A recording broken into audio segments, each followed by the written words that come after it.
بسم الله الرحمن الرحيم. عن ابن عباس رضي الله تعالى عنهما قال قال رسول الله صلى الله تعالى عليه وسلم من أراد الحج فليتعجل. رواہ ابو داود۔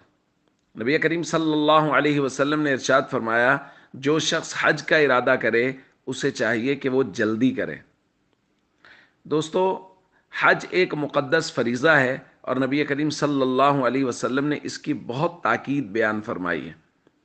اور نبی کریم صلی اللہ علیہ وسلم فرما رہے ہیں کہ جس شخص کے پاس حج کا نصاب مکمل ہو جائے پھر اس کو قطعاً تاخیر کرنے کی اجازت نہیں ہے، اس کو چاہیے کہ پہلی فرصت میں حج کا پروسیس شروع کر دے۔ صحابہ کرام نے پوچھا، وما یوجب الحج یا رسول اللہ، یا رسول اللہ حج کو کون سی چیز واجب کرتی ہے، یعنی حج کا نصاب کیا ہے؟ تو نبی کریم صلی اللہ علیہ وسلم نے بیان فرمایا، الزاد والراحلہ، آنے جانے کا خرچ، اسی طرح وہ لوگ جو زیر کفالت ہیں ان کا بھی خرچ، اور سفر کی سہولت اگر میسر ہے تو حج کرنا لازم ہے۔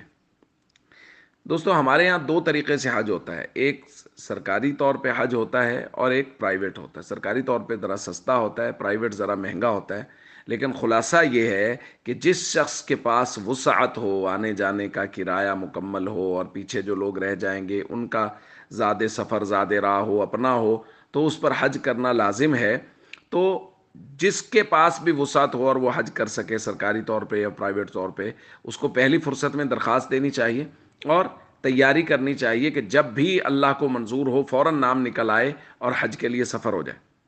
ہمارے معاشرے میں جہاں اور بہت سارے مسائل ہیں، ایک مسئلہ یہ بھی ہے کہ بہت سارے لوگ عجیب اعذار کی بنیاد پہ حج کو مؤخر کر رہے ہیں۔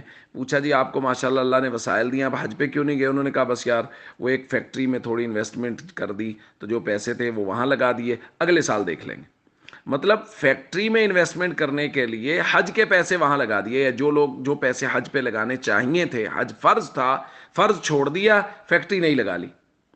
تو بھائی اللہ کا شکر ادا کریں کہ اللہ نے اس قابل بنایا اور اللہ نے اتنی مالی وسعت عطا کی کہ حج جیسا مقدس فریضہ ادا کیا جا سکتا تھا، تو اس کو چھوڑ کے مالی انویسٹمنٹ، کسی جگہ مالی نفع کے لیے اگر پیسے لگا دیے اور حج نہیں کیا، تو اس سے بڑی بدبختی اور کوئی نہیں۔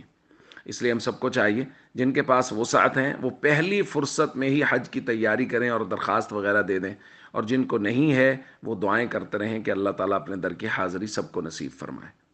السلام علیکم ورحمۃ اللہ وبرکاتہ۔